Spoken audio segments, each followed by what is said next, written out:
आज तक रेडियो सुनता है सारा जहां।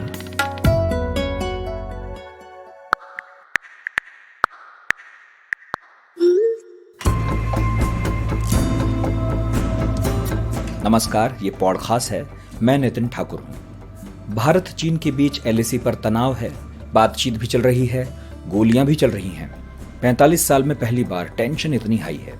1962 से पहले भारत और चीन के संबंध भाई भाई के थे, लेकिन फिर चीन ने भारत पर अचानक जंग थोप दी, जिसके बाद हमेशा के लिए हिंदुस्तान चीन से सतर्क हो गया। इस जंग के बाद से दोनों देशों के रिश्ते तो नई तरह से परिभाषित हुए ही, भारत की राजनीति पर भी असर पड़ा। तब के प्रधानमंत्री जवाहरलाल नेहरू पर हमला बोलने के लिए विपक्ष को मौका मिला और कम्युनिस्ट पार्टी पर भी गहरा असर हुआ, जिसके लंबे समय से चले आ रहे मतभेद सतह पर आ गए। पार्टी में फूट पड़ गई, एक धड़ा रह गया सीपीआई और नए वाले हुए सीपीएम। इसके बाद तो वामपंथियों के कई गुट अपनी वजहों से बनते गए, लेकिन भारत चीन जंग वाली टूट सबसे पॉपुलर है, सबसे चर्चित है। इस पर अक्सर विमर्श होता है। इस टूट फूट के सही कारण क्या थे? क्या बस चीनी हमला इसकी वजह था? जो लोग चीन का समर्थन कर रहे थे उनके तर्क क्या थे? वो कौन थे जो कहते थे कि चीन का चेयरमैन हमारा चेयरमैन? इन सारे सवालों का जवाब जानने के लिए मैंने फोन मिलाया अशोक कुमार पांडे को। कश्मीरनामा नाम की मशहूर किताब के लेखक हैं। हाल ही में कश्मीर और कश्मीरी पंडित नाम की किताब भी लिखी है। वामपंथ पर गहरा अध्ययन है इनका। कई किताबों में से कुछ हैं उनकी मार्क्सवाद के मूलभूत सिद्धांत, कार्ल मार्क्स जीवन और विचार, और इसके अलावा इनके खाते में तमाम लेख हैं जो देश दुनिया में छपते हैं। अशोक कुमार पांडे से मैंने जो बात की वो आपको सुनाऊंगा, लेकिन नन्हे से ब्रेक के बाद। दिन भर की हलचल के बाद जब शाम ढल जाए तो चले आइए आज तक रेडियो पर। खबरों के सबसे अहम पड़ाव तक ले चलेंगे आपको। तसल्ली से बताएंगे कि दिन में हुआ क्या और जो हुआ उसका मतलब आपके लिए क्या था। फील्ड पर रहने वाले रिपोर्टरों की फौज है हमारे पास, एक्सपर्ट्स का जखीरा है। ये सब होते हैं इस डेली न्यूज एनालिसिस पॉडकास्ट में, जिसका नाम है दिन भर।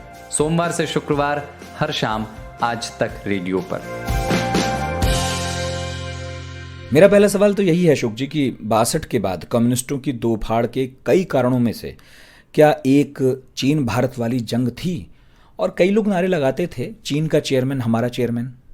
दरअसल अगर आप देखेंगे उस दौर को, तो एक तो पूरा जो इंटरनेशनल कम्युनिस्ट मूवमेंट था, जिसको कोमिंटर्न कहते हैं, कम्युनिस्ट इंटरनेशनल, वो दो हिस्सों में बट गया था, चाइना और रूस के बीच में। माओ और क्रुश्चेव का जो विवाद चला था, जिसको ग्रेट डिबेट कहा जाता है, और वो ग्रेट डिबेट किताब के रूप में भी उपलब्ध है। और उस विवाद का असर थोड़ा बहुत तो भारतीय कम्युनिस्ट पार्टी के अंदर भी पड़ ही रहा था। दरअसल 1960 के आसपास चाइना ने जिस तरह से बॉर्डर को लेकर बॉर्डर इश्यूज उठाने शुरू किए थे, तभी से कम्युनिस्ट पार्टी के अंदर एक विवाद शुरू हो गया था। रशिया की जो कम्युनिस्ट पार्टी थी, या रशिया का जो शासन था क्रुश्चेव, उन्होंने सीधे सीधे कहा था कि नेहरू के साथ आप खड़े होइए। लेकिन पार्टी के अंदर दो तरह के लोग थे। एक तो उस बात को पूरी तरह से मान रहे थे, दूसरे उस बात को नहीं। अजय घोष उस समय पार्टी के महासचिव हुआ करते थे। 1961 में उनकी डेथ हुई है, तब तक वो पार्टी के महासचिव हुआ करते थे। आप जानते हैं कि भगत सिंह के ऊपर जो मुकदमा चला था, उसमें जो लोग थे उसमें अजय घोष भी शामिल थे, भगत सिंह के साथियों में। तो उन्होंने तो एक बीच का रास्ता निकालने की कोशिश की, लेकिन वो बीच का रास्ता बहुत लंबा चला नहीं। जब चीन ने हमला किया, उसके पहले कम से कम 3 बड़े नेता कम्युनिस्ट पार्टी के ऐसे थे जिन्होंने चीन को कंडेम करना शुरू कर दिया था। एक नाम उनमें से श्रीपाद अमृत डांगे का है, दूसरा एच.एन. मुखर्जी का है, जो उस समय राज्यसभा में उपनेता हुआ करते थे। तीसरा नाम जो यूपी के सबसे बड़े नेता उस समय कम्युनिस्ट पार्टी के हुआ करते थे, झारखंडे राय जी। ये तीनों लोग लगातार चीन की विस्तारवादी नीति का विरोध कर रहे थे। अच्छा, इसके अलावा जो महाराष्ट्र में कम्युनिस्ट पार्टी का एक बड़ा हिस्सा था जो चीन की विस्तारवादी नीतियों का विरोध कर रहा था। ठीक है। 1962 का जब युद्ध शुरू हुआ, उसमें डांगे और इस हिस्से ने पूरी तरह से सपोर्ट किया, बल्कि यहाँ तक हुआ कि जो लोग चाइना का सपोर्ट कर रहे थे, कलकत्ता में खास तौर पे, ऐसे कम्युनिस्टों को गिरफ्तार करवाने में भी डांगे ने मदद की।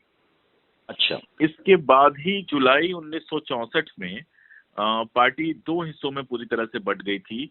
जो लोग चाइना को सपोर्ट कर रहे थे उनको लेफ्टिस्ट कहा जा रहा था, जो लोग चाइना को सपोर्ट नहीं कर रहे थे उनको राइटिस्ट कहा जा रहा था।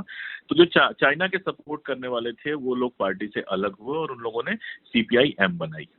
अब ये जो आपने कहा China chairman is our chairman, इसका 1962 से कोई लेना देना नहीं है। ये बहुत बाद की घटना है। नक्सलवादी जो मूवमेंट जब शुरू हुआ उसमें चारू मजूमदार ने ये बताऊं कि माओ ने उस समय बाकायदा संदेश भेजा था कि ये गलत नारा है, चाइना का जो चेयरमैन है वो आपका चेयरमैन नहीं हो सकता है, आपको अपने देश में क्रांति के लिए अपने की नीतियां बनानी पड़ेंगी, अपने चेयरमैन बनाने पड़ेंगे। ये चारू मजूमदार का दिया हुआ नारा था?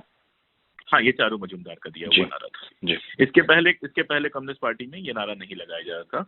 और तो आपके सवाल का अगर एक लाइन में जवाब देना हो इतना सब बताने के बाद, तो ये कि हाँ, सबसे बड़ा कारण जो हुआ वो भारत चीन युद्ध ही हुआ कम्युनिस्ट पार्टी में विभाजन का। अच्छा, इसके अलावा जो कारण रहे उन पर तो आऊंगा, लेकिन पहले इसी सवाल से जुड़ता एक सवाल मेरे जहन में है, वो पूछता हूं। अशोक जी, वो कौन लोग थे जो चीनी हमले का सपोर्ट कर रहे थे, और उनके पास भी कुछ वजहें तो रही होंगी, कुछ तो बात थी ही, वो क्या थी? देखिए, चीनी हमलों का सपोर्ट करने वाला तो कोई नहीं था। ऐसा नहीं है कि चीन ने जब हमला किया तो कोई चीनी हमलों का बहुत ज्यादा सपोर्ट कर रहा था। कुछ लोग हो सकते हैं, कोई महत्वपूर्ण लोग सपोर्ट नहीं कर रहे थे। असल में आप देखेंगे कि अभी भी दुनिया भर में जब भारत चीन 62 के भारत चीन के बारे में बात की जाती है तो एक पक्ष ऐसा है जिसका ये मानना है कि चीन सही था, चीन ने जो अपनी इंटरनेशनल सीमा बताई थी वो सही था, अब भारत उस समय गलत था। एक पक्ष है जिसका मानना है। ऐसा मानने वाले कुछ लोग कम्युनिस्ट पार्टियों के अंदर भी थे।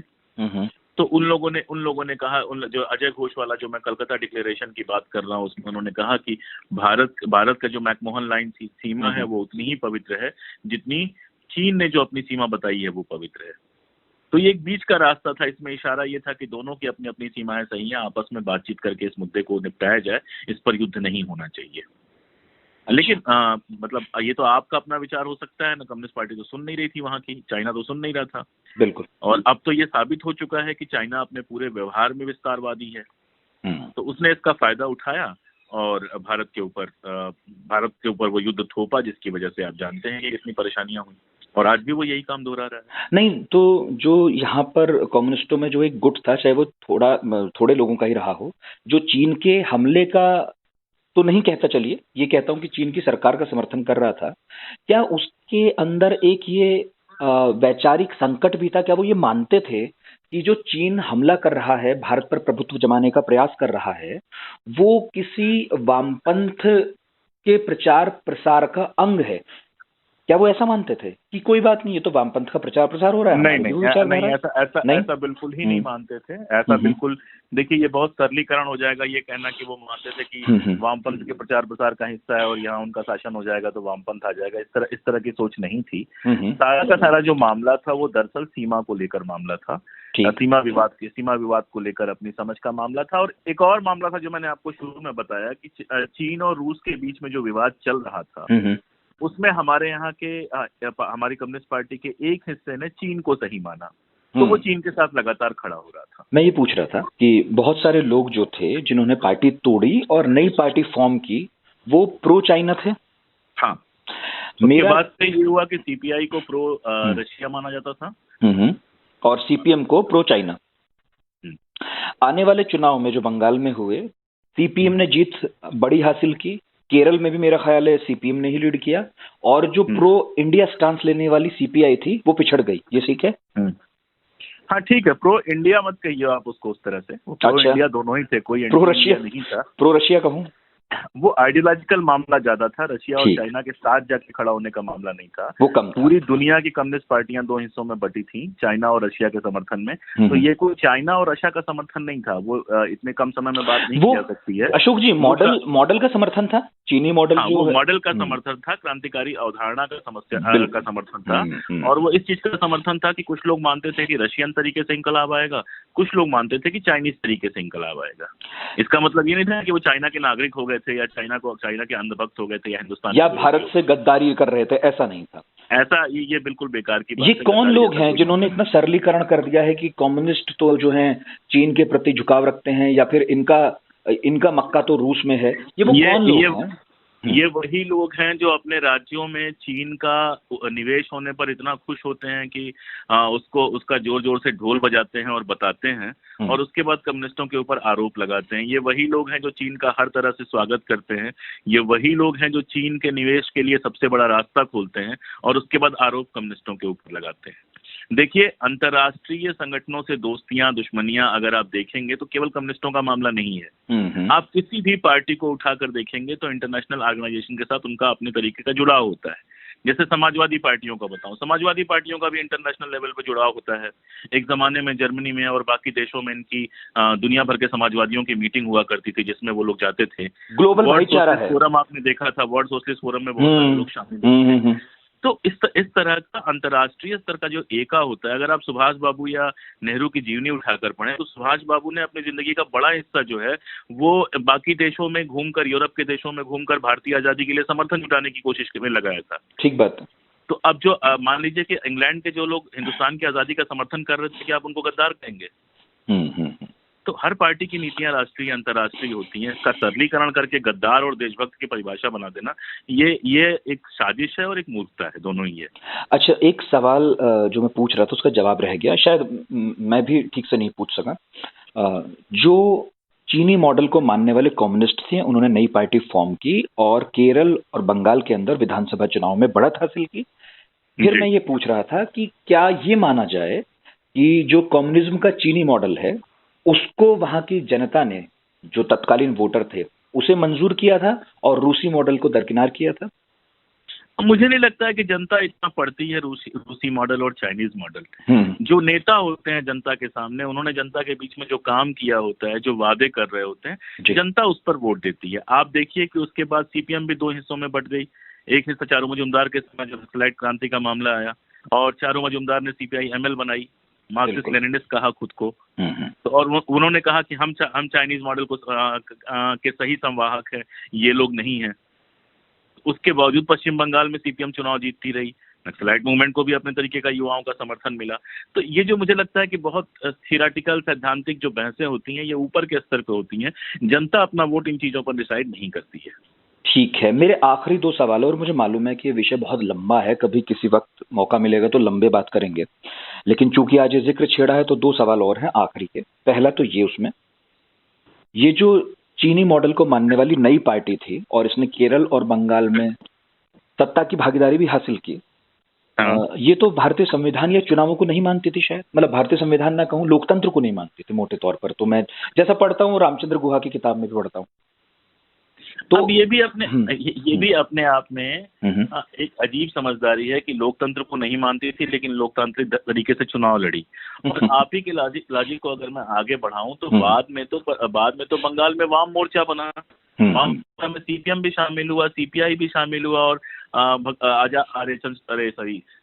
बोस ने जो पार्टी बनाई थी वो फॉरवर्ड ब्लॉक, वो भी शामिल हुई। तो दरअसल सीपीएम और सीपीआई तांत्रिक तरीकों को स्वीकार किया था, क्रांति के हिंसा वाले मॉडल को छोड़ दिया था और उस मॉडल को छोड़ने के बाद ही भारतीय राजनीति की मुख्य धारा में शामिल हुए थे।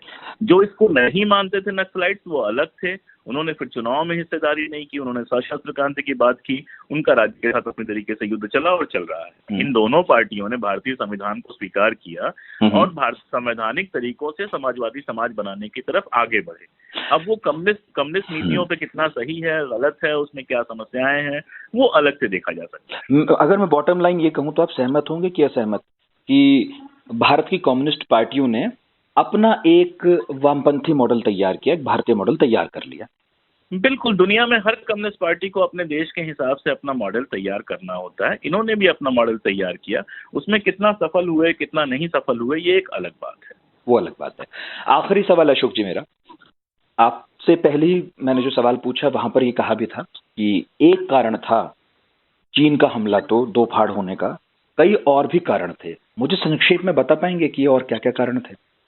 नहीं, मैंने पहले ही आपको बताया कि वो जो पहले से जो इंटरनेशनल कम्युनिस्ट इंटरनेशनल के अंदर जो विवाद चल रहा था क्रुश्चेव और माओ के बीच में, और उसके चलते दुनिया भर की जो कम्युनिस्ट पार्टियां थी उनका एक हिस्सा गया था माओ के साथ और एक हिस्सा गया था, वो बहुत आइडियोलॉजिकल डिबेट है। बल्कि 200-250 पन्नों की वो किताब है, पता नहीं अब मिलती है कि नहीं मिलती है, द ग्रेट डिबेट के नाम से। और वो उसमें माओ ने जो है सिद्ध किया था कि जो क्रुश्चेव है वो संशोधनवादी है, वो लेनिन के रास्ते पर नहीं चल रहे हैं। वो अपने आप में बहस है और उस तरह ये कहते हुए वो उससे बाहर हो गए थे, कम्युनिस्ट इंटरनेशनल से बाहर हो गए थे।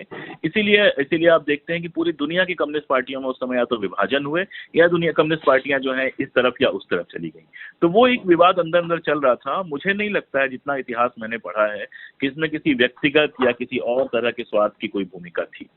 क्या ये भी था कि भारत में कम्युनिस्ट पार्टियों के बीच में ये मतभेद भी थे कि हमारी क्रांति का आधार मजदूर होंगे या हमारी क्रांति का आधार किसान होंगे? भाई यही चाइना और रशिया के बीच में जो विवाद चल रहा था वो यही चल रहा था, समाजवादी क्रांति को लेकर, नौजनवादी क्रांति को लेकर। अब वो इतनी थियरेटिकल बहस है कि उसके लिए अलग से बात करनी पड़ेगी। 10 मिनट 5 मिनट में करने हैं, उसमें कंफ्यूजन की संभावना ज्यादा है। बिल्कुल ठीक है। तो ये 10 मिनट की बातचीत है अशोक कुमार पांडे से। वाकई कुछ बातें समय का विस्तार मांगती हैं, लेकिन कोशिश मेरी ये थी कि जब भी चीनी हमले का जिक्र होता है तो वामपंथियों के इस वैचारिक संकट पर भी बातें होती हैं। तो क्यों ना शॉर्ट में ही सही, लेकिन अफवाहबाजी और व्हाट्सएप खोरी से अलग ठोस बातें हो जाएं। उम्मीद है कई सवालों के जवाब आपको मिले होंगे और कई नए सवाल खड़े हुए होंगे। अगर जहन में किसी सवाल ने जगह बनाई है तो हमें मेल करके बताइए radio@aajtak.com पर। और अगर आप हमें YouTube, Facebook या ट्विटर के जरिए सुन रहे हैं तो कमेंट बॉक्स में लिख दीजिए। आपकी राय हमारे लिए जरूरी है। तो आज के पॉडकास्ट में इतना ही। अब दीजिए इजाजत। मेरा नाम है नितिन ठाकुर। आपका दिन शुभ हो।